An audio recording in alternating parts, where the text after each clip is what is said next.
Welcome back to another technical deep dive here in the debug zone. Today we're tackling a big question and breaking it down with insights from other users.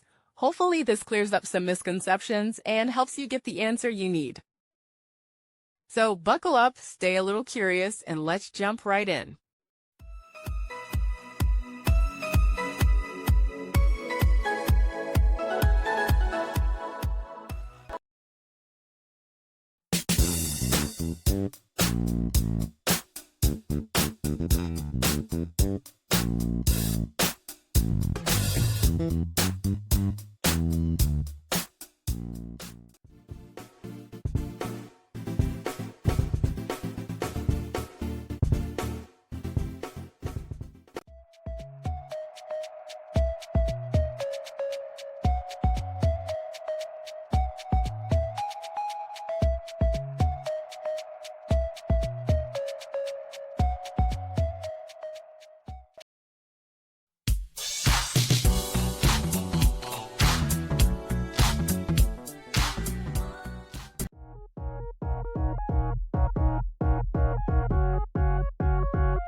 And that's a wrap.